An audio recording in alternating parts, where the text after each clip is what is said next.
Welcome to SoulMuse, a podcast where creativity and contemplative spirituality meet. I'm Haleigh Landon, and today I'm here with artist Kate Russum. Thank you so much for being here today. My pleasure. You are our first guest, which is really exciting. First or last. Hopefully not last, but if you're the last, it's not your fault. That's all me. So how long have you been doing art? I started painting in 2017. We moved to Vero Beach, and my husband announced that he was going to play golf every day. So I had to go find something for me to do. I'd never painted in my life, and although there's artistic genes in my family, it wasn't anything that I did. And I started very slowly, a couple of classes at the museum.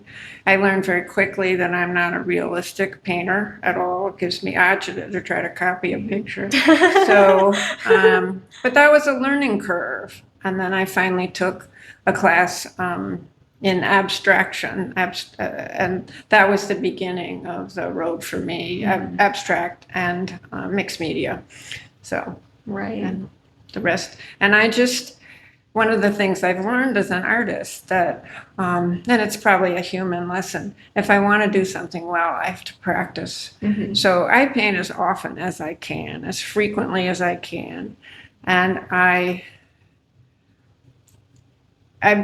one of the things I've been blessed with is that I have no fear of trying something new. I dive into the pool without checking to see if there's water because there's nothing I can do that's wrong. Mm-hmm. And I might just discover something that's even more fun. Right. And it's been that kind of a journey for me. Mm-hmm. I learned a couple of things early on that if I walked around and looked at other people's work and compared it to my own, I was only going to feel bad about myself and think that I couldn't do it. And that was probably the most important thing, is not to compare. It's soul-sucking to compare yourself, my work, with anybody else's. Right. And the second thing was that I didn't have to like everything that I was being asked to do or learning to do, that I could take for myself what worked for me and what felt exciting and then what I could explore. So, and having an attitude of exploration and play. That was the other thing. I guess that's three things now. but a spirit of playfulness is very, very important because the alternative is to dive into some kind of pursuit of perfection, which for me is also just not a good thing at all. You know, and it's one of the reasons I like abstract art, I think, because there's no call to have a perfect line or a perfect rendition of a scene or experience. So what I'm painting is what's inside of me. Right. And that's, I don't know what it is. When I start a painting, it always surprises me what ends up showing up. Right. I feel like that's a really unique gift to be able to not strive for perfection. I think that's something a lot of people, I know myself certainly, tend to do, and it can be easy to get really caught up in that. So that's very cool that you can just set that aside and go for it. That's great. No, but if I'm having fun and I'm liking what's showing up, I'm communicating with the painting. Like, so what do you need here? What do you need here? Do I need more light? Do I need more dark? Is this, this looks muddy. Let me, change that up a little bit. But it's a creative, a co-creation, if you will, between the canvas and myself. And I went to a workshop recently with Monique Carr, who said, good is good enough. That trying for perfection just doesn't happen. Just allow. It's very important to have that reinforced, that allowing myself to just be what it is, my work to just be what it is and let it out there, feels perfect. Right. That's what I like. That's beautiful. Yeah. I love that. What inspired you to, like, other than needing something to do while your husband was at golf, what inspired you to pursue art specifically, or was it just that, my family has a history and I'm just going to give it a shot? Well, I have to say that I really like learning how to do things. So I've gone through learning how to make baskets, learning how to play golf, learning how to do this, learning how to do that. But I learned to quilt. So I like learning how to do things. I thought this was going to be an experience like that, that I was going to learn how to paint. So, and I think that was my start point. And then I never knew that learning how to paint was going to be my passion. So, and when you did your intro, you talked about the connectivity between art and creativity and spirituality. And for me, how a painting unfolds is a very spiritual process because I am calling on what's deepest inside of me and allowing it to come out and without too much control. I mean, I'm choosing my colors and I'm choosing my tools. What actually shows up doesn't feel like it's something that I control, that I'm allowing the universe to just show up. Right. And I'm in a completely different zone when I'm painting. So, and that's part of it. It feels very meditative. So, what does that zone look like for you? Do you light candles? Do you have music playing, or is it just you and the canvas? Well, sometimes I listen to music, and sometimes it's more energetic music because I want to get amped up. Sometimes it's very like music, but mostly it ends up being just background noise. I don't really listen to it. But it feels like I'm just calling on another artistic medium to share the moment with me more than anything else. Right. And other than that, I don't like candles. I mean, they don't like candles where I live because they're afraid we're going to burn the building down and all that sort of. I could have little electric candles, but it doesn't have the same ambience. No Definitely scented not the candles. same. No staging. Right. Not allowed. So That it all makes has sense. to be me. It all has to be what comes through me. So that's fine. Right. I like that a lot. That's very cool that you can kind of, take the music and engage one of the other senses, but not completely, just something in the background. Is there a piece that we have showing here that really speaks to you in a certain way, or you just enjoy looking at it? Well, in many ways, I like them all for different reasons. But like the one that I have over there with the swimmers and the sharks. Yes. That was, what can I do with this? That I like making things too. I like building things.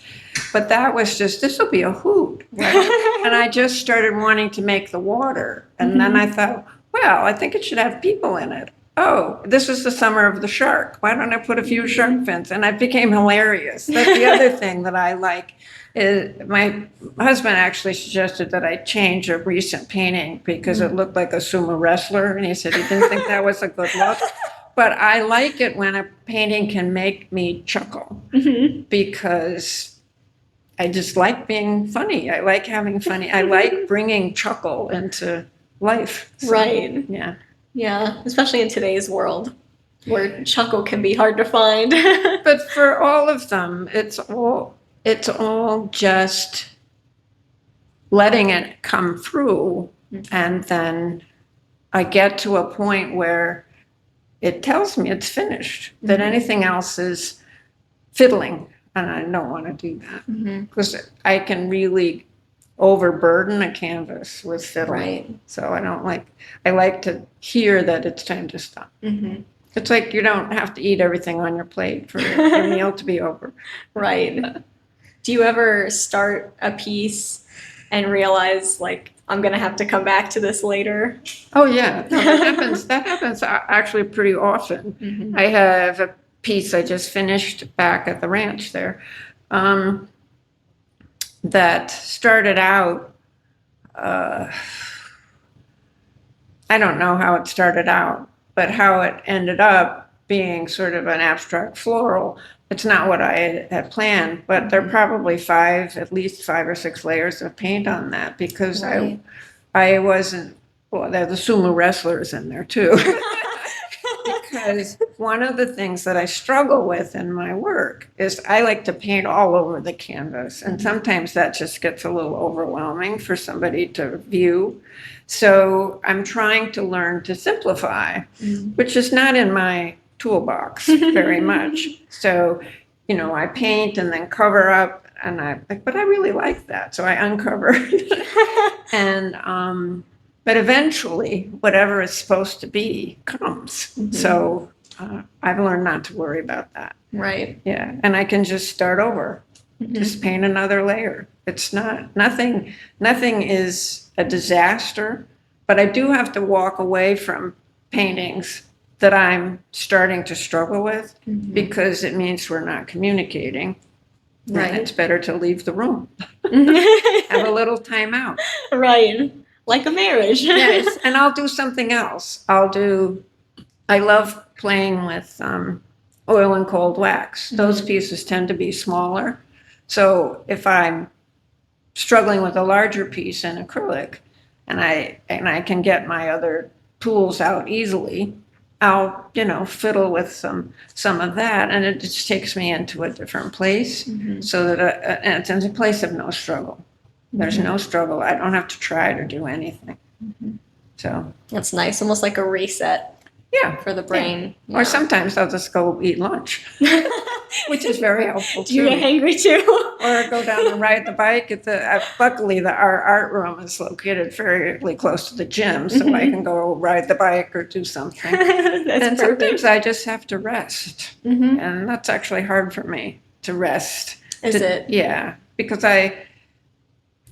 when my creative mind is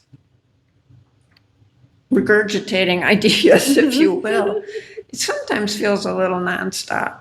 So I want to try this, I want to try that, and I just have to tell myself that I can only do one thing at a time, maybe 2 if I'm lucky. But so I can build a collage, for instance, at the same time that I'm painting a painting, because the collage is very meticulous and slow process. Or I can build a shadow box, but those feel like restful activities as opposed to painting, which is for me particularly, very physical. Right. So Do you ever, because I know as a creative person myself, sometimes I just get in a slump where I'm like, I can't write anything, I can't think of any new ideas. Do you ever find yourself in a creative slump? somebody asked me that question just the other day. Really? And I said, not so far. Not so far. I know it happens to a lot of people, but I don't spend a lot of time. I don't market. I don't have a web page. I mean, I wish I did. If a miracle happened and one showed up, I'd be thrilled. But I don't have the bandwidth for anything like that. If I had a little Sherpa who would do all these things for me, that would be great. But I don't. So I don't get distracted that way. And I don't paint for anybody but myself. So if I sell a painting, that's brilliant. That's a miracle. Right. So I really believe in the, it's attraction, not promotion. But an opportunity to show my paintings like here is really wonderful, because otherwise they'd all be sitting in my closet. But no, and once in a while you can donate an original piece, but that's few and far between. What does it mean to you as an artist, and maybe even spiritually, when someone comes to you and gives you like a compliment about your painting, or says, I saw this painting and this is the way that it made me feel? What does that mean to you? How do you feel in that moment? Oh, I get a surge of gratitude. Thank you very much.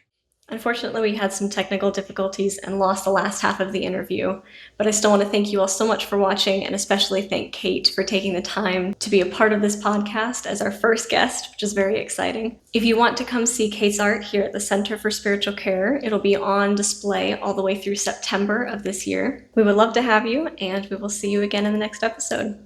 Thank you so much.